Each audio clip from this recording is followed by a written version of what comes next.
Hello, everyone. First off, I would like to welcome you all in the name of the LSE German Society and the LSE Economic Society to this event. We are delighted to see so many of you join us today at this important panel discussion about the rethinking of financial stability and financial supervision in light of the COVID-19 pandemic. We are joined today by Mr. Sam Woods, the Deputy Governor of the Bank of England, and by Mr. Andrea Enria, the Chair of the Supervisory Board of the European Central Bank. With such an excellent panel, we are sure to gain a lot of valuable insights from this event. The question of how we should navigate the post-COVID-19 financial environment came up already multiple times during this year's German symposium and was not just posed by financiers, but also by politicians, business leaders, and community organizers. This showcases how important the issue has become, especially in light of the hardships facing the real economy due to the pandemic. Thus, I'm even more happy to announce today's chair, Sir John Vickers, the warden of the All Souls College at Oxford University. An economist himself with a long and distinguished career in financial supervision, he is more than qualified to guide us through today's debate. On a last technical note, please use the Q&A tool available in Zoom in order to ask your questions to the panel, and make sure to state your name and also your background. Please also consider to join us at 2:30 p.m. CT when Andrew Bailey and Luis de Guindos will discuss the challenges facing modern central banks. And with this, I hand over to you, Sir Vickers. Thank you very much indeed, Fabian. And the first thing I'd like to do is congratulate you and all the other organizers on this extraordinarily impressive program that you have put together. And I'd like to thank you for the invitation to chair this session, which I'm very much looking forward to. Now, I'll briefly introduce our two speakers before they each make their opening remarks. But let me make one or two introductory comments first. First, let me introduce myself briefly. I'm an economist at Oxford University, head of one of the colleges, as you have just mentioned. And my career has been roughly 3/4 academic, 1/4 in policy roles. And my engagement with today's topic was exactly 10 years ago when I chaired the UK Commission, Independent Commission on Banking, which was looking at reforms that the UK should introduce to make the system safer following the financial crash of 2008. And we had a 15-month period from June 2010, September 2011 to write a report on that, most of which recommendations from that have come into practice. Now, there was a commission of 5 people, but the head of the team that supported all our work, indeed did most of the work, was Sam Woods, who we have on our panel today. And we engaged, although our remit was UK, we engaged a lot with international organizations. And there was a new international organization called the European Banking Authority. And the chair of that was Andrea Enria. So in a way, this is a gathering of the clans from all that time ago. The European Commissioner for this area at the time was somebody called Michel Barnier, which is a reminder that as well as all the pandemic issues that we'll be talking about, we also have Brexit. And I know that's going to be a feature of the opening remarks. Now, our topic, the pandemic and beyond, rethinking financial stability and supervision. Now, this topic, financial stability and supervision, I think is fair to say is one that until 2008 was one that very few people had on their radar. I think the general public, indeed most of the economics profession, just took it for granted that we would have financial stability. Then we had the 2008 crash and the aftermath of that, economic, social, political events of a huge magnitude. And I think one set of issues today is in the decade following that, sort of 2009 to 19, how was the rebuild done? How well was it done? Then we've got the questions, I'm putting it in time terms, 2020, when the pandemic hit, again, something which perhaps we should have seen coming, but I think most of us did not. How well did the system cope with that? And now looking forward, the pandemic and beyond, which is our title, what do we need to do now? What are the lessons from the pandemic? How has that changed the situation? Maybe changed some trade-offs. And as I mentioned, we've got in the UK and in Europe, Brexit cutting across all these issues too. So we have a very, very rich agenda. The Andrea and then Sam will each speak for 10 minutes or so. That will give us at least 45 minutes for discussion. First phase of that will be the three of us in discussion, and then we'll take questions from the floor via Fabian and Morris. So I will articulate questions from the floor. We won't have time for all of them, but we'll cover as much ground as we can. The last thing before I introduce Andrea is just to note that Andrea and Sam hold positions of immense responsibility, and I'm sure their remarks will reflect that. I don't, so I'm allowed to be perhaps a little mischievous in ways not open to them, and I may or may not take advantage of that when we come to the discussion. So that's introduction from me. I'm going to introduce Andrea Enria very briefly in these terms. He has degrees from Bocconi in Milan and Cambridge. And his career, for the most part, has been between the Banca d'Italia and the European institutions. I mentioned the European Banking Authority. And now, and for the last 2 years, he has chaired the Supervisory Board of the European Central Bank. So right at the heart of European regulation and supervision in these areas. And as I mentioned earlier, he became the first chair of the EBA, new organization set up 1st of January 2011, very much in the wake of the global financial crisis we have had at that time. So Andrea has been in the hot seat all through that period, and it's a seat which this last year has got even hotter. We look forward very much indeed, Andrea, to your opening remarks. Thank you very much indeed. Thank you very much, John, and thank you for your kind introduction, and thank you for inviting me to this German symposium. As you say, outstanding program, and in general, a good signal. I mean, even though the United Kingdom and the European Union have come to a fork in their roles institutionally, we continue to have strong things that bound us together. From the economic, cultural, and personal point of view. So, and this event is definitely testifying that.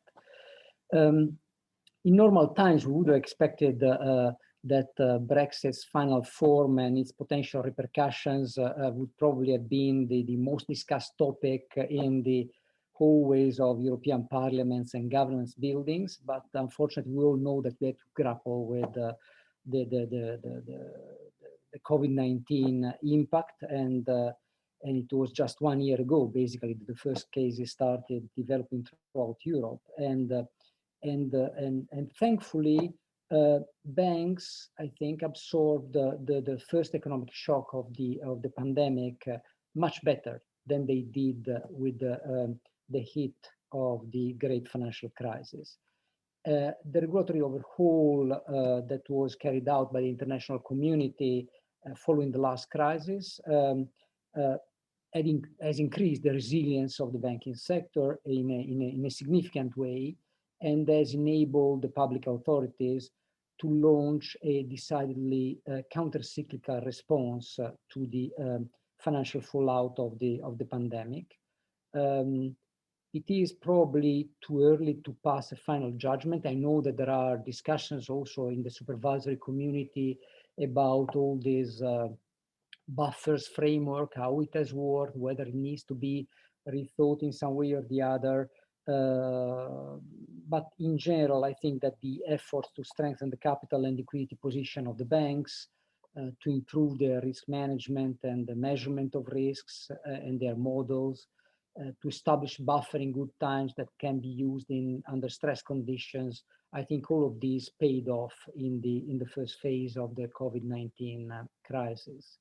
We are now focusing quite a lot. We can come back in the discussion on that, on credit risk. The specific response to the pandemic, in particular the payments moratoria and the like, have reduced a lot of visibility on credit risk, and we have seen across Europe a lot of different approaches to measuring, to classify loans, measure credit risk and provision. And we are doing quite a lot of work into that.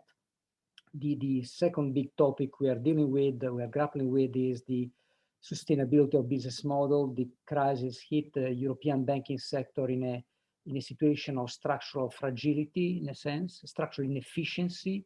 There is excess capacity, there are cost inefficiencies, low profitability, very low market valuations, and to some extent, the good news is that the pandemic could have triggered some, some change in the industry that moves in the right direction. For instance, also through greater reorganization of their branch networks, greater reliance on digitalization, and greater focus on cost efficiency.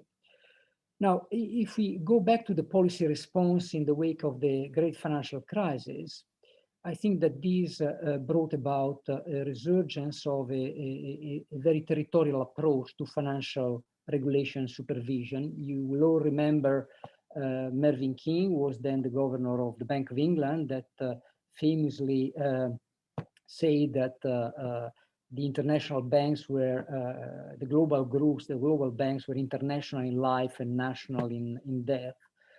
And theoretically, this tension could have been addressed in one of two ways, no? Either via international treaties providing robust legal underpinning for international crisis management, or by segmenting more the business of global banks into national lines.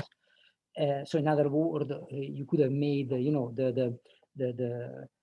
the global banks international also in depth, or to making them more national in life with some, elements of segmentation and making them looser combinations, let's say, of domestic local establishments. Now, the first option was not really considered in the aftermath of the crisis. There were only few scholars and even fewer policymakers that considered it. So we went very much towards, let's say, more, more segmentation. The Financial Stability Board did a great job in terms of developing standards for crisis management and asking global banks to build up additional loss absorbing capacity, so not only capital, but maybe also other instruments that can become loss absorbing in case of crisis. But all this was done with the requirements that were really to be respected to a large extent on a local basis, on a subsidiaries basis, and crisis management remaining based on local legislation. So we gradually moved towards, in the world of intermediate holding companies or parent undertakings, as they're labeled in the European Union, for instance.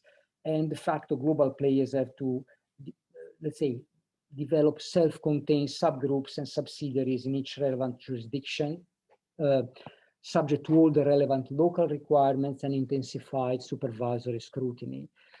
The concepts of equivalence and alternative compliance, which retain an important role in securities market regulation and in the provision of financial services, did not to take an important role in the prudential sphere and in crisis management. And so this is definitely the world we are living in right now. Actually, ring fencing was very much an ingredient in the response to the crisis, also within the European Union. So with groups that were split into national buckets to make them more manageable in a crisis. And but what is an important element is that, as you also reminded in your introductory remarks, in the post-crisis financial reforms, there was also an opportunity at the European Union level to strengthen the regulatory and the supervisory underpinnings of the single market. So the the European supervisory authorities, the EBA in banking, were established with a mandate to develop full harmonization of the rules, the so-called single rule book. There was a legal basis for joint decisions between home and host authorities for groups spanning through different countries within the European Union. And eventually the banking union delivered a truly integrated set of institutional setup for greater market integration with a single supervisory mechanism and a single resolution mechanism. So the supervision in going concern and the management of banking crisis were fully aligned. And the single resolution fund was also established as a common backstop, also with a fiscal backstop now, to provide a common safety net for the banks which raise concerns from a systemic point of view at the European level. So in a sense, while the international framework focused on stronger international standards, but moved to a more territorial approaches to prudential supervision and crisis management, the European framework coupled a fully unified set of prudential rules with a single institutional framework for supervision and crisis management. And this different trajectory, to some extent, also has a bearing on the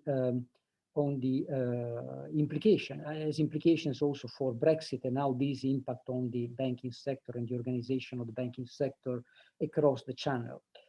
Of course, from the European perspective, with Brexit, the United Kingdom became a third country, so it has been a fragmented force. It's not a part of the single market anymore. And this means that for banks providing banking services to EU customers from the UK or to UK customers from the EU, there has been an effort to relocate activity, to relocate business.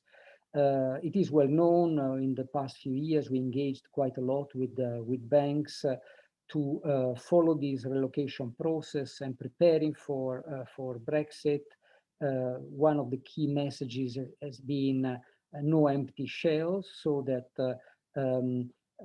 banks need to allocate capital, liquidity, top management with effective responsibilities to steer business, and appropriate quality and quantity of resources in charge of risk management to the establishments which are in the banking union, in a way which is commensurate, of course, to the activities and business carried out with European customers and counterparts. And this is a message that we continue delivering to banks. The preparation is thoroughly monitored, and we see that gradually we are moving towards, let's say, a new setup. According to the plans of the banks, we had approximately 1.2 trillion euros that were expected to move to the banking union, and we had defined with the banks that were moving their assets, so-called target operating models we wanted them to move to. And there have been progress in that direction. As of September last year, around 810 billion worth of capital market access still needed to be moved by significant institutions. So we're still in the middle of the process, but let's say we are with the process, which is now well underway. Now, I will not go into many details of what we're grappling with. There is a written statement if people are interested. I would just say that this focus on relocation of activities and on the effectiveness of prudential controls on the establishments located in our jurisdiction would be extremely short-sighted if we didn't acknowledge the close connection that remains between banking sectors in the EU and in the United Kingdom for years to come. And to a very large extent, the European corporate issuers of equity, debt securities, syndicated loans continue to directly rely on banks headquartered in London in particular.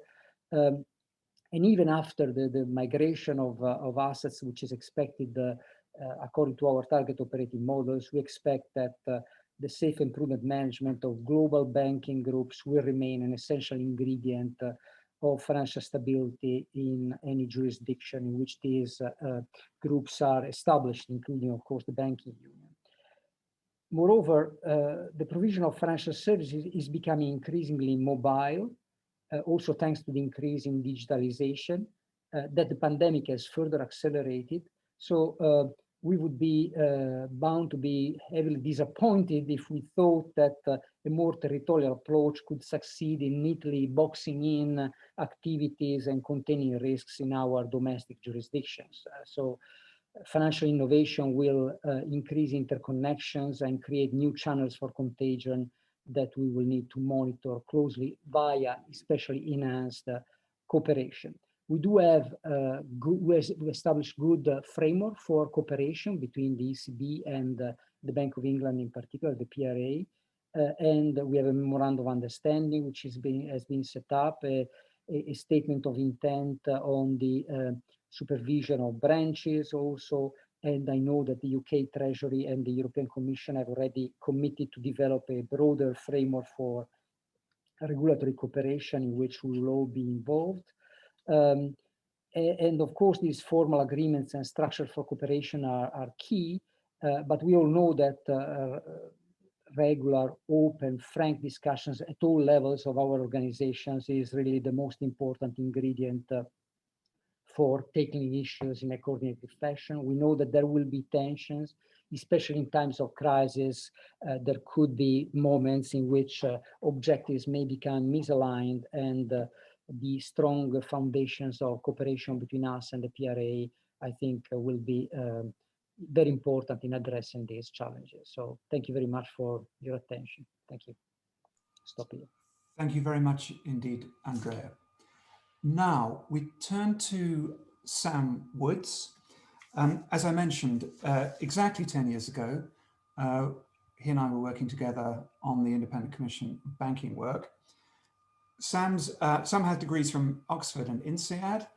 He a varied career, but he'd had roughly 10 years at the Treasury in the UK at the time when he and I were working together. But shortly afterwards, he then moved very much into financial regulation itself. First of all, at the Financial Services Authority, and then with legislative change of regulation with the creation of the Prudential Regulation Authority, now part of the Bank of England. He then moved across to that. And for the past almost 5 years, he has been the head of the PRA, Prudential Regulation Authority, and jointly with that, a deputy governor at the Bank of England, the deputy governor for prudential regulation, which puts him on all sorts of the top policy committees at the bank for financial policy, prudential regulation, and so on. So it's wonderful that we have him speaking at this event. And I believe he's a veteran, having spoken at the occasion like this a year ago too, pre-pandemic, but now we have the pandemic. And Sam, we very much look forward to hearing what you have to say. Great, John, thank you very much. And it must be the case that the organisers this year were not present at last year's event, or they wouldn't have invited me back. But it's a huge pleasure to be on the stage with you, John, and with you, Andrea. You've both had a huge influence on my own thinking. And actually, John's had quite a big influence on my career, because I must say that the work I did for John proved to be extremely beneficial from a career advancement perspective. But please don't tell the bankers that. Now, I very much recognise the picture that Andrea drew, and just want to echo and welcome his comments on the importance of the cooperation between our two institutions. But I thought, in order to avoid covering the same ground, I would look more forward. And I like the name of this symposium, The Pandemic and Beyond. It actually made me think of Buzz Lightyear in Toy Story, Infinity and Beyond. I'm not sure if that was a deliberate reference, but I'll focus more on the beyond in what I say, but the near beyond in terms of what I think is going to dominate this year for us within the Bank of England, particularly the prudential regulator within the Bank of England. And I think it'll really be three things. One is COVID things. Second is post-Brexit things. And the third is some new priorities that we have. So I'll just go through each of those quite quickly, because I'm sure people want to leave time for discussion and Q&A. So on the first of those, on COVID, our objective, and Andrea's had absolutely the same objective, and we've actually coordinated very closely on some of the big items like dividends, has been just to make sure that the financial system remains stable and can support the rest of the economy through COVID. And as Andrea said, on that, so far, so good. But of course, one big reason it's been so far so good is the huge support that has been provided by the government to the economy, in particular, the furlough scheme here in the UK and the loan schemes here in the UK, and there's obviously been lots of support programs in the Eurozone as well. And that has made a huge difference, not just to the economy as a whole, but also to how well the banking system has weathered it. But for all that, I think back to John's question about how well have we done since 2008. I'm expecting John to criticize us. He usually does. So you prepare yourself, Andrea. He'll probably give me a few sharp jabs, but I don't think it's been too bad. And here's a number for you. We've got 260 billion pounds of equity in the large UK banks, which is a fairly decent number anyway, much better than it was back in 2008. And then insurers, who we have an interest in too, have also been weathering the storm reasonably well. So we kind of feel good about what's happened so far. But in a way, I think a tougher bit is coming for two reasons. And I'll just finish on COVID on these. One is that the effect of what the governments have done has been to push out a lot of the stress sort of to the right, in other words, push it out in time. But some of that will still come through. And we published a projection yesterday, and we think unemployment, for instance, in the UK will go up to 7.75% from about 5% now, which is quite a significant increase. Firms which have been sustained by the government support and by all the loan programs and all that, some of them will actually start to go bust. And then there's various things that we've done as regulators, and Andrea's done some of these too, where we sort of shielded the banking system from the full impact. But, that should only be a temporary thing, will be a temporary thing. So I think this year, the more pressure will come on to banks' capital positions. I'm not worried about that. I think it'll be manageable, but it will be significant. And the other one is a huge issue that's going to come up is that the banks estimate that in this country, there's a thing called the bounce back loan, which is loans that have been made to little companies backed by the government. And the banks think that a really good percentage of those, maybe as much as half, will go bad, and that will be a significant loss to the taxpayer. But also that could be a very painful process between banks and little companies in the UK. So I think that sounds like maybe not that big a deal. I think that is going to be quite a big deal in this year. So that's what I'll say on COVID. Turning to post-Brexit, and here I'll attempt to annoy Andrea a bit in order to provoke a bit of a discussion. But the first thing I would say, I think will not annoy him, is that despite the fears of some colleagues in the EU, but I think not Andrea, we have absolutely no interest in lowering standards. We spent the last decade rebuilding our system, and before that we had the biggest banking bust in the history of the world, pretty much, here in the UK. So we do not wish to go back to that. That's a terrible idea. It's very bad for the taxpayer, it's bad for the economy, it's bad for our reputation on the international stage. So we have no interest in lowering, but having left the EU, we will, I think, change some things. And all of those will be about tailoring the regime to fit the UK a bit better. And I'll just give you three examples very quickly. One is about the way that we make regulation, but this honestly is fantastically boring unless you're involved in it, so I'll be very brief. But crudely, in the EU, and Andrea has a lot of experience of this, you have a huge amount of detail in primary legislation. And a main reason for that is it's really the only practicable way to get everybody to do the same thing. You can also do a lot of work, and the EBA does this, which Andrea led, through non-legislative means, but you have to have a lot up in law to make sure that the person in Portugal who does my job does it the same way as me when we were in the EU, and as a person in France and a person in Greece. But that's not traditionally the way that we've done it when it's just a UK thing only. We've had most of the detail down in the regulators rulebook, and indeed when we implemented John's recommendations for ring fencing, we did it that way. So that's a structural change that will occur. We'll have less up in primary legislation and more down in the rulebook, and that will allow us, I think, to be a bit less bureaucratic. Secondly, I think we'll do more on competition, and in particular, it's quite difficult to make good headway in Europe on proportionality for little banks, partly because one person's little bank is another person's big bank within a European setting. But again, that's a problem that goes away with us leaving. Having said that, I've got absolutely zero interest in a weak regime for little banks. Little banks can cause a lot of trouble, frequently do cause a lot of trouble.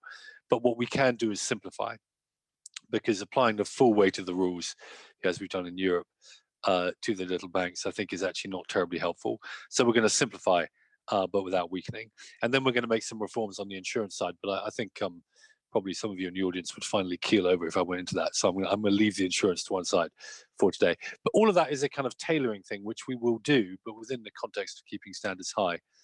And I'll just go very briefly, John, to my third sort of bucket of things.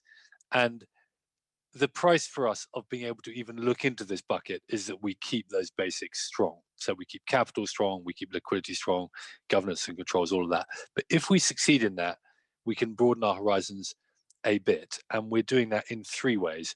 One is we're spending a lot more of our energy on technology related issues. We call it operational resilience within regulated world.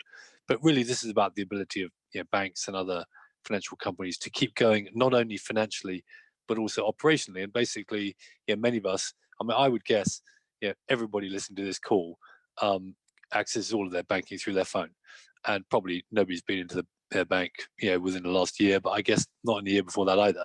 And that just means we need to pay more attention to how well that technology works. So that's one big thing. The second thing is climate change. We're doing more on that.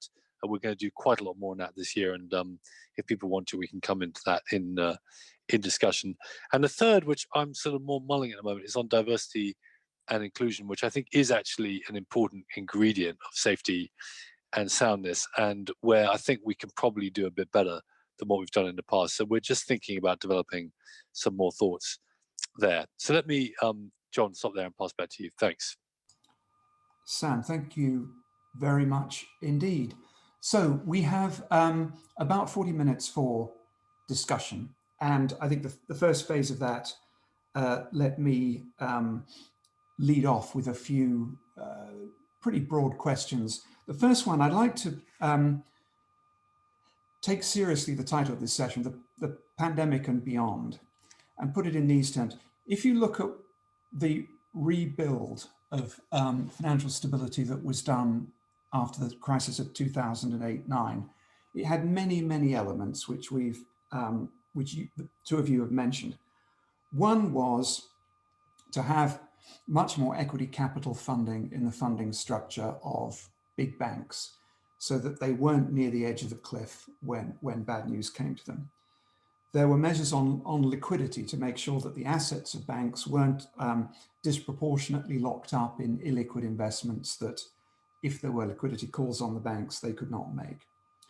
Another was structural reform, where in the UK we did ring fencing. We can talk in more detail about that if people wish. There were governance reforms.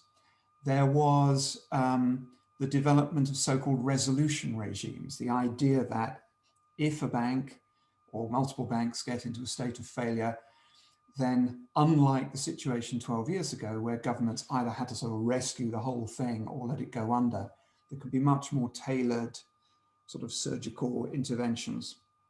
There was macro-prudential regulation, the idea that policy can try to lean against the cycle by adjusting some parameters of financial regulation.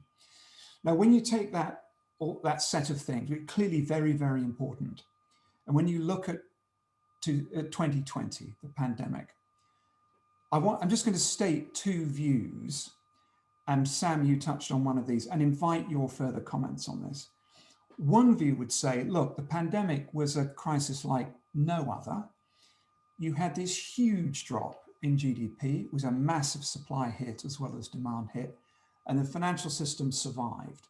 So big, big ticks for all that work done in the previous decade. It showed that was job done, indeed so well done, it survived the COVID hit.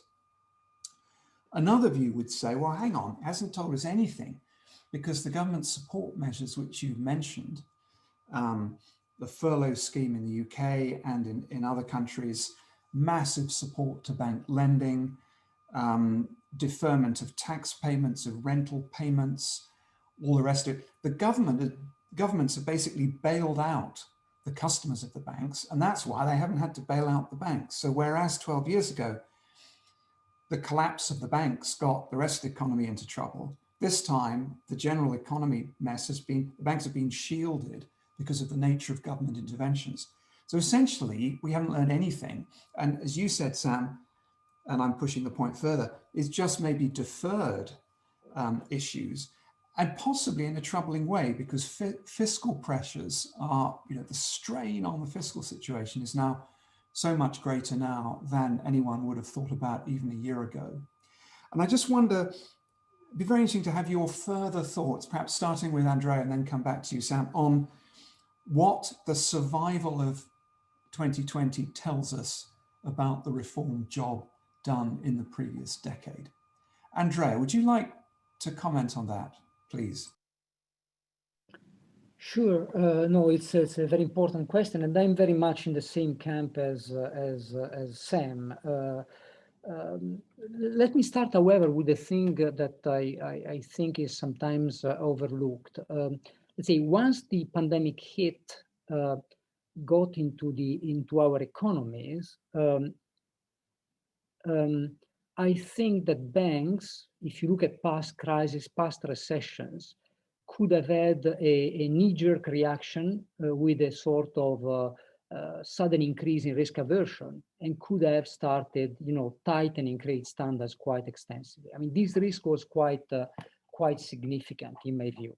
The fact that there was abundant capital, much more than in the past, equity capital in the banks, and the fact that basically all supervisory authorities globally, the ECB, the PRA, the Bank of England, the Fed, everybody went out basically clarifying that the capital buffers would have been usable, that there wouldn't be been any supervisory interference if banks were using these buffers, or creating some capital space for the banks to absorb losses and keep lending, I think had an immediate positive effect in terms of a much lower tightening of the credit standards and the ability of the banks to continue lending, which was important at the beginning of the crisis, when you didn't know what would have happened, and basically the distancing measures were creating a lot of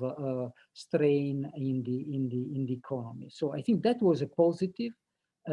But you and Sam are absolutely right, and that it is far too early to claim victory, that the reforms have been successful, that the calibration of all the requirements has made the problems go away and banks are now safe and sound. Indeed, let's say, we are not able yet to see through the crisis, through the moratoria, through and we are all concerned that once the government support measures will be lifted, let's say, you might see who has been swimming naked, both in the corporate sector, so having a wave of defaults, and then having a sudden materialization of asset quality issues in the balance sheets of the banks. That's why we are now pushing the banks particularly to try to look through these public measures and make and develop new indicators to assess whether their counterparts are actually viable in the medium to long term,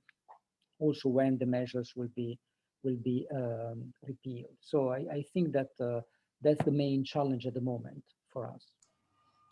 Thank you. Sam? Yeah, I agree with Andrea about it'd be foolish to declare victory in some sort of very black and white way, because obviously the extent of support from governments is very unusual and clouds the picture a lot. The 2 points I'd add on the other side of the scales, one is, which Andreas have touched on lightly, but there was, of course, a period at the beginning of this, actually a very, very intense period from about March through till May of last year, before any of this government support stuff was in place, and when it was unclear what governments were going to do, and when there was absolute mayhem in financial markets. And corporates, for instance, were relying on the banking system. So in the UK, corporates drew down in a period of just a few weeks 75 billion in funding from the UK banks, because there wasn't any other place to go. Now, interestingly, now they've paid most of it back. But there was a sort of point, if you like, as an unshielded point there at the beginning of this, where I think things could have gone badly wrong if the banking system had been in weaker shape. And my second point is to that, really. I always like to play the thought experiment the other way. Imagine going into COVID with the financial system in the position it was in sort of late 2007. And that, I think, honestly, I think we would have a financial crisis as well as a health crisis if that was the case. So it's sort of good that we did it, helpful not to have that problem, but yeah, it'd be unwise to claim too far. Thank you. Let me press a little bit further on the equity capital issue, and a policy issue that I know you have both been grappling with. So Sam, you said just how many billions of equity capital, shareholder capital, the UK banks have. But a feature that existed pre-crisis but got exacerbated, I was very worried in that second quarter of 2020 on this, is that the market assessment of the bank capital, if you look at how the market is valuing bank equity, it was a fraction, and in some cases a small fraction, of your regulatory numbers. So when a central banker such as yourself says they had X billion, if the market says they have only half that, or a third of that, or a quarter of that, and looking to Europe more generally, Deutsche Bank, I think today, the ratio of the market value of capital to the book value is something like 1/3. I think it was below 1/5 at one point. One can just say, oh, what do the markets know? The regulators, their numbers are much more reliable. I think that would be far too swift. And I think that's a possible area for concern and worry. And it still exists despite the rally in bank share prices in recent months.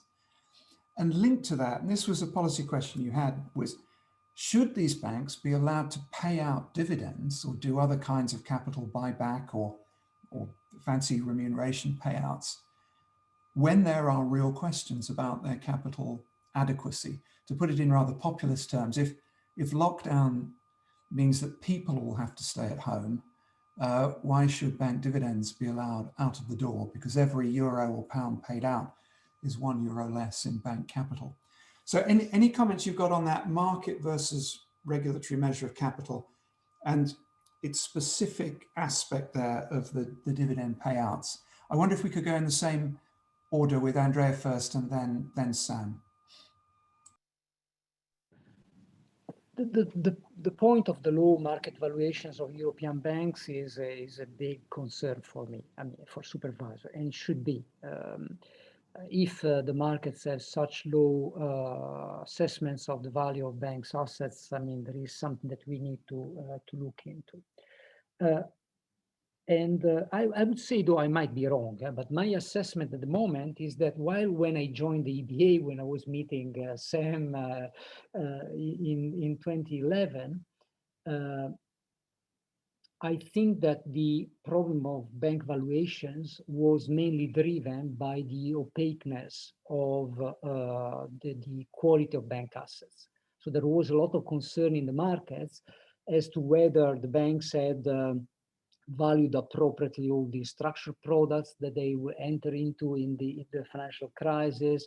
There wasn't for European banks even a harmonized definition of what a bad loan is, what a non-performing loan is, and there was a lot of, let's say, concern about asset quality, which also led to a freeze in the funding market for banks. Now, I would not argue that all these problems have been resolved. As we know, there are still asset quality issues around, but let's say, I think we made a lot of progress in cleaning the bank's balance sheets, in being much more transparent, in giving market participants a lot of granular data on the banks and the like. I think that the low valuations of banks right now is driven to a large extent by their very low current and perspective profitability. I mean, many banks, including the ones that you have mentioned, have cost to income in the region of 80%, 85%, have very, very serious structural problems in terms of business models. So they're engaged with segments of activities which are not, earning enough to support the amount of capital and stuff which they absorb. So I think it's more an issue of refocusing of business models, of sometimes exiting certain markets. For some banks, it's even an issue of not having a viable business model going forward, and then probably trying to either exit in the market or finding consolidation avenues that create more profitable ways of developing their activities. And as I was saying before, again, to some extent, the paradox here is that the pandemic could have been a positive trigger. We have seen banks, several banks which are starting to cut branches quite significantly. I met several CEOs telling me that productivity, they were surprised how much productivity increased during the lockdown, moving to more remote provision of services to their customers. They're investing more in digital technologies.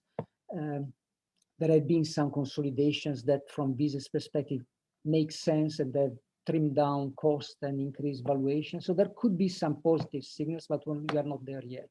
That's the way in which I approach the valuation issues, John. Thank you. Thank you very much. If I may add a footnote to that comment, some people suggest that the 2 points that you've talked about are linked in the following way, that for some institutions, which are perhaps nursing, in fact, big losses, which are locked into bad business lines, which may have some lending out there which is not going to be repaid, when they're under pressure, have very strong incentives not to recognize those realities, because recognizing those realities and the effect on their accounts could have effects that they very much want to avoid. So, and similar suggestions were made about the economic financial situation in Japan years past, that you get sort of locked into this very suboptimal pattern and without the proper incentives to see through it. So I say that as I'm trying to articulate a point that people have made over the years, but I think it may have some relevance in current settings. But now, Sam, let me go to you for any further comments on this set of issues, including, if I may remind, the dividend point. Yes, I'm very happy with. I think on market valuations, I think Andrea said almost everything that I would say. It is, of course, something that we pay close attention to. You know, I get it every morning, and obviously during the day if things are moving around a lot, because also banking is based on confidence, and evidently, if the markets are valuing banks very low, that itself can become a source of danger. On the dividends, I mean, I suspect, John, that you and I would never 100% agree on this, but luckily Andrea and I agree, so we outnumber you on this panel. But let me put it this way. So we, as you know, Andrea and I both did, or our institutions did exactly the same thing back in March, which was to block the payment of the dividends that to the banks that said they were going to pay out. That was an extraordinary situation in which we found ourselves. All we knew was that an absolutely ginormous meteorite was about to hit our economies. And we didn't really know any more than that. We didn't know the shape of the meteorite. We didn't know whether the governments had any defense systems or anything really. And faced with that, if you look at the objectives that we had, it's obvious, really, I think that it's safety first, and that we shouldn't have, in our case, it would have been 7 billion of dividends going out. I think it was an even higher number, a considerably higher number that the SSM had. So safety first, block it. Wind the clock forward to where we are now. One thing I think to have in your mind is that we have, for better or for worse, and it gives rise to many tensions, adopted a system in which we allow banks to be privately or mutually owned, but then regulated in the public interest. And there's a bit of a balance to be struck. And normally, payment out of dividends is a decision for bank boards, and we prefer it to be that way. Other things we would like to have it back with them. So when the question arises again this year, the assessment we did was this, that first of all, on our base projection, given what we now know about how the economy actually fares during COVID, including, of course, all the government support and how that impacts bank capital, on our base forward projection, we have no basis for preventing banks paying out dividends. It's just not an analytical basis for it based on what we think is going to happen. The more relevant question, though, is, but what if things go much worse than we expect? So we've done elaborate stress testing You should always, of course, take it with a pinch of salt, stress testing, but as best we can, we've turned our minds to the question of, well, what if it goes really, really badly? Would the bank still be okay? And based on all of that, the conclusion we drew was that there was room for banks to pay dividends if they wanted to. But at the same time, given how uncertain everything is, that we didn't want a huge amount of capital to go out of the system. So, both myself and Andrea and our teams reached that same conclusion. We had slightly different calibrations, but we put in place these guardrails to say, okay, we put the decision back with boards. They can decide what to pay out, and we'll find out in coming weeks what they decide to do. But whatever they pay out must not exceed X, and X in each case is a very small fraction of the capital base of the banks. Thanks. And those stress tests use the regulatory values of capital? They did. Now, Sean, here's another area of disagreement between us. Yes, interesting. Right. I think it's good to. It is very important to have an eye to what's going on in the market valuation of banks' capital, but I think there would be real problems with actually hardwiring the market's valuation of bank stocks into how we do stress testing. Not least because the most dangerous time of all would be in a boom where everyone thinks everyone's doing brilliantly, bank stocks are high, and then perhaps one would say that banks are in a better position than they are. So I do prefer to stick with our measures, but with an eye to the market. John, if I may, sorry, maybe inappropriately, but put a question to you because maybe you can help me when I deal with the banks. One of the points that banks, but not only banks, to be honest, also investors and market analysts raised to me is that, of course, valuations of European banks are so low because there has been a crazy supervisor out there, so ourselves, that have put this ban on dividends. And they say, as many investors are actually investing in banks with a view to have, especially, income investors that want to have a regular stream of dividends, they're now scared that we may jump in at every moment, stopping dividend payments, and therefore the valuation of the banks are collapsing. So they actually turned this around. And if you have any suggestion on how to respond to this point, I would be very grateful. I have many suggestions, but I think it's a really weak point that they make. So do I. Let's take that offline, but I think that's easily rebuttable. Part of the answer is if shareholders in banks want some cash, they can sell a few shares. It's not at all difficult. Now, I want to do a housekeeping point. We're almost at the point where I want to take questions from the floor. I'm not 100% sure how most efficiently to do that. So can I ask Fabian Morris if they put any succinct questions that they're picking up in the chat? That would help me. I'm going to ask one more question myself. If Fabian Morris, if you think it would be more efficient for you to articulate the questions from the floor than have me do it, then I think you should just come in. But let me ask one more question, then we'll go to the floor. Part of the reform was the development of these resolution regimes for banks, so that in the next crisis, the policymakers can have options to deal with banks in ways they didn't have 12 years ago. When you come to complicated international banks, this is very, very tricky. But there's this beautiful design called single point of entry, which in theory takes care of all these issues. A very recent paper published last week, Martin Hellwig, this is a sort of German society, so he is a great German economist. He said this, that the paper, by the way, is Journal of Financial Regulation. Single point of entry is a technocratic design, but a political pipe dream. In his view, it just isn't going to work.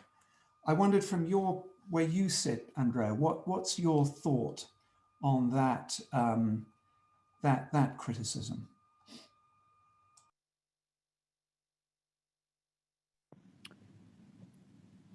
Well, I must say that from the that's a very difficult question, to be honest. I mean, I would say that we can have a system that could work in practice. I mean, I always thought when we were discussing at the beginning the reforms on resolution and crisis management, that the idea of having, for instance, recovery and resolution planning was a brilliant one. No? That if you had the home and the host authorities agreeing ex ante on how they would interact if there was a shock hitting either the parent or the subsidiary of the group, how they would have engaged, how the losses from the subsidiaries could have been escalated to the parent, or how liquidity support would have been provided within the group. That would have made the crisis management of an international group much smoother and possible. And the single point of entry concept to some extent could be consistent. So if you think that a single point of entry could be consistent with this approach, that would be a possible, a very, very feasible framework. Now, what I see is that still now, notwithstanding all the reforms we have done, there is a lot of way to go to rebuild trust and to make sure that in case of difficulties, you would not go for a sort of ring-fencing reaction at any level, and that could jeopardize the actual practical effectiveness of a single point of entry model. So I still have, maybe it's a pipe dream, I still hope that through supervisory and cooperation in recovery and resolution planning, we can make a model like this workable for firms. At the moment, I still see a lot of obstacles, to be honest. Thank you. Sam, any thoughts from you? Yes, I think it would be a pipe dream if you didn't have the kind of hostage-taking aspect of the arrangements for bail-in. So basically the idea is that at the top of these groups, for a single point of entry group, you'll have debt issued to bondholders who then get wiped out if the bank goes bust. But you will then downstream that to varying degrees to the other entities within the group. And that's, if you like, the hostage-taking aspect, in that, the local jurisdictions, who will, of course, be hugely focused on their own interest at that point, do have the ability to collapse the structure to some extent. But I think that will actually, it gives a hope that with that power and that ability, the individual jurisdictions will in fact see that the broader interest will be served by not doing that. Whereas if you haven't got that, you're much more likely to panic and think you're going to get done over, and therefore not to go along with the wider plan. Having said all of that, John, I think the way you described it is right. All of these resolution things, and I include the structural reform within this too, are about trying to create a sort of wider set of options when the bank gets into difficulty. But I think it'd be enormously unwise to have 100% confidence in any one of them. And it's just a question of having several of them and hoping that between a mixture of them, or using one of them in particular, it'll work. And just to exemplify that point, just to finish, I think if you had a systemic crisis of many, many large banks getting into trouble at the same time, I hope that we would be able to bail them in, but I don't think that would be an easy choice of itself to sort of blow trillions of dollars of losses through the financial system in that way. Thanks. Thank you very much. Now, let's take some questions from the floor. I'm going to start with one from an LSE alum called Adrian, which is about a German financial company that had a very high market capitalization not long ago, called Wirecard.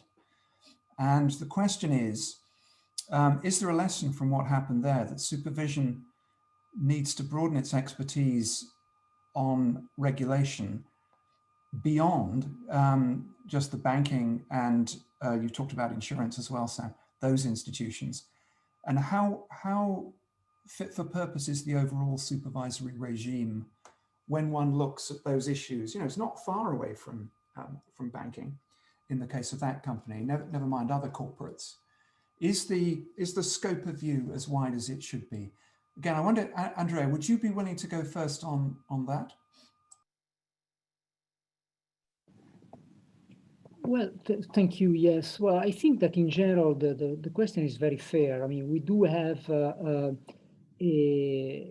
least in the European Union, but let's say a framework in which if you are a bank, so if you are combining basically the provision of payment services, deposit taking and lending, then you are subject to a very specific and let's say heavy regulatory and supervisory framework. Then we have opened on purpose. I mean, there has been a strong political objective to increase the competition in the payment services area, facilitating the entry of non-banking, less regulated entities. And then there are other entities which are even more lightly regulated. Of course, with the development of digitalization, there are a number of players which are now not supervised as banks, but are providing a number of services which are bank-like in a number of respects. And I think we need to continue monitoring the boundaries of supervision. Until recently, I've been convinced that this system is still resilient in terms of the construction, provided that you make sure that what happens out there at the boundaries of banking supervision does not de facto reconstruct the sort of banking function outside the remit of supervisors. And of course, there could be a number of very important investor protection issues that arise, of accounting integrity that arise, of, but they are not strictly speaking prudential financial stability issues. But I think that these should be a conclusion that should always be challenged, because everything is changing so fast that sometimes I'm concerned that we might have, the link between banks and these entities. For instance, Wirecard also had a licensed bank. The licensed bank was not directly affected by the scandal, and eventually the assets were sold in a relatively smooth way. But still, let's say, the links between the banks and these entities out there raise an important contagion channel that we should be very careful on. Thanks. Sam, I don't know if you want to comment on this, or there's entirely up to you, or we could move on to other issues.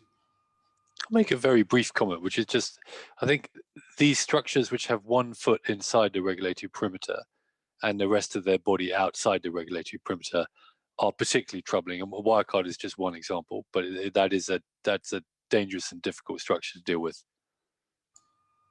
Thanks. We won't ask you to list all the other examples, but take that wider point. Now, I want to put together two questions that have come from the floor, which relate to a point that Andrea made about the this potential move to national buckets when we need international solutions. So we have a question from Bobby Vedral, another LSE alum, who notes the billions we need to finance pandemic recovery and a whole load of infrastructure issues in Europe generally. And he asks, shouldn't the focus be on creating a pan-European framework of mutual recognition? This is not just EU and UK, but also Switzerland, he talks about, which is outcome-based rather than rule-based. Shouldn't we have some mutual recognition, outcome-based? And as I understand the question, the suggestion is that would put us in a better place for this big European reconstruction that we need. Linked to that, I want to tie another question to it and then give you the floor, again, starting Andrea and then Sam. What about US banks and also UK banks now operating in the EU as branches? Is that a risk to EU financial stability or not? So that issue about cross-border, and if I may add one further point to that, on one of the issues 10 years ago we faced in the ICB was that our recommendations were to go, it was the opposite of watering down UK regulation. We were proposing to go further in the UK, tougher regulation than the rest of Europe was then going for, or the Basel regime was going for. And I thought very oddly, we had some in Europe think that we were being anti-European in doing that. Our answer was no, it's absolutely the opposite. Safer British financial system is a positive for the rest of Europe, not a negative. I just mention that because it was the opposite of the allegation which a lot of people made about a race to the bottom. We were trying to push the ceiling upwards. Andrea, let me give you the floor in that general area, really, to invite you to say more about whether we could get a fragmented system at a time when we need exactly the opposite. Well, it's let me try. The first question, I'm not entirely sure. But let me try to develop a few arguments here. I think that the concept that was there in the, let's say, single market Mark I, let's say, which was minimum harmonization coupled with mutual recognition. So basically, you set the standards, provided this minimum bar is achieved, then we can rely on your setting. I think these collapsed during the great financial crisis. I mean, because we realized that, first of all, this minimum harmonization is not so hard floor as we think. There is always financial innovation and races to go through the floor and to use the regulatory tool to attract business in one or the other jurisdiction, and then eventually, when something goes wrong, the problems remain in the place where the crisis occurs. So this was the reason why we moved to the concept of maximum harmonization and let's say of the single rule book. And I realize, and this is on your add-on question, John, that this could lead to counterintuitive results, because it says, okay, we set a standard, and then this standard is applied really in a uniform way across the board. And this is also to avoid that eventually, as it has happened several times, to be honest, you have local authorities that use this sort of top-up possibility to, again, create excess capital and liquidity and ring-fence it in the local market. So, for instance, I give you an example. A big discussion we had in the dividend intervention that we made in March last year was whether a subsidiary of a bank located even within the banking union, so within the same jurisdiction, let's say, could pay dividends to the parent or not. No? And from the point of view of the supervisor, let's say if you have the ability, diversifying your risk to get the profits, no, and allocate it to absorb losses that may emerge in that or the other part of your domestic market, that is a good thing. But of course, for the local authorities, it was a big thing to see the profits, coming out of the local branch. So this issue of local versus the European is unfortunately still a very delicate one. On the point on branches, let me be clear. I mean, we think branches are a very legitimate way of conducting international business, and international banks setting up branches in the European Union is absolutely fair, safe, and something that we encourage. There is one problem we have right now, because I think that the legal framework has not been adjusted. So the third country branches, so the branches of banks in the US, for instance, or in Japan, opening in Europe, they are not under the European framework. They're under the national frameworks. So they can open one branch in Paris, one branch in Milan, one branch in Berlin, one branch in Madrid. And then you have 4 different supervisors at the national level, and you don't have an overall perspective on the risks which are taken at the area-wide. So that's the only concern that we have at the moment with branches, which is a loophole in our European legislation. If I may, sorry, just one point, because I think it was raised, I can't remember where, maybe one of these questions, but surely by Sam in his introductory remarks. I very much agree with the fact that European legislation tends to be to have too much details in the primary legislation. That's a problem we have. We need to address it. We need to bring it down and to make our legislation regulatory framework more flexible also to deal with these cases. Thank you very much. Sam, very briefly if we may, because I want to do one more question before we wrap. Yeah, why don't I just touch on the equivalence point as raised. I basically agree with what seems to be the prior of our questioner, that outcomes-based equivalence is desirable. That's how we do it when we are assessing whether or not we're prepared to have banks in London. But that's not how the EU's equivalence mechanisms work, including the ones that we've imported. But I think if we could move in that direction, it would be great. However, to be honest, I'm not holding my breath. Okay, thank you. So let's make this the last one. And in a way, it links, Sam, to your final set of issues, which was around diversity and a wider agenda. So there's a question from Julia, who's an economic history student at the LSE, which is about inequality. And I think there's now very clear evidence about recent events exacerbating all sorts of inequalities. Her question is, does financial regulation increase inequality? And she contrasts the very differential access, bad access to credit that poor households often have with the with wealthier households who might have been riding on an asset price boom because of the monetary and other easing measures. So does financial regulation increase inequality, or is it sort of nothing to do with it? Sam, why don't you go first, then we'll conclude with Andrea. Well, I would certainly resist the idea that financial regulation increases inequality, and in some important areas, but they're mainly conduct areas. Indeed, the opposite is the aim, to ensure that there is, a tolerable dispersion of the availability of financial services to people of different income brackets and wealth brackets.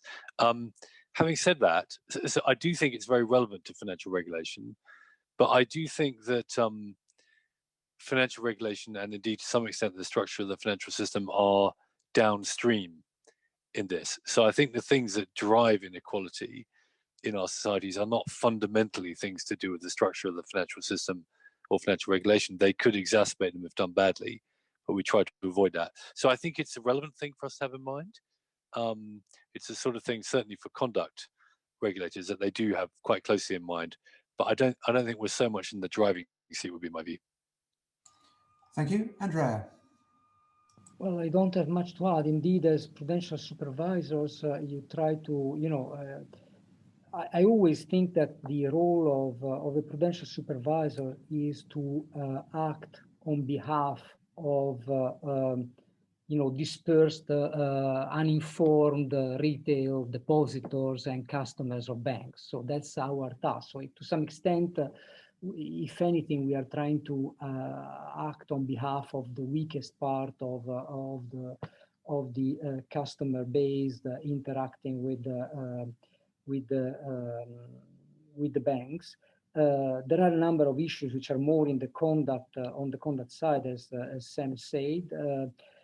But indeed, I think that all that has been done to in the reforms following the great financial crisis, being the direction of strengthening the banks. Maybe one comment I would make, which is relevant to some extent in this respect, is that I'm not sure we made the progress that I hoped we would have made in terms of changing also culture in the banks, no? In terms of these, I mean, you mentioned before, John, the issue of remunerations, for instance. I think that I still see a lot of these shareholders' value mentality, which is very strong in the bank managers' way of acting, and sometimes they should have more present the fact that they act also on behalf of a broader community of customers, and I don't think we have made enough progress in that respect. Thank you. So I broadly agree with what you say. I think my short answer to Julia's question would be financial collapses tend to hit poor households disproportionately hard, and therefore financial stability is guarding against that kind of risk is positive for equality agendas. It also made me think again about the dividend payout restrictions, which certainly are not going to affect poorer households particularly. Now, it is 12:45 plus, our time is up. I'm immensely grateful to Andrea and Sam for, I think, a really interesting discussion, and I admire very much many things, including your openness and frankness. And thank you very much indeed. And with that, I hand back to Fabian. Yes, I can only second that. Thank you very much, Mr. Enria, Mr. Woods, and Sir Wickes, for this very insightful debate. I think we are in good hands, at least. That's the feeling, and I'm very grateful that also the cooperation after Brexit between the European Central Bank and the Bank of England seems to work quite well. And so I'm very happy about that. Thank you very much and have a great day. And we hope to see you at the other events. Thank you. Thank you.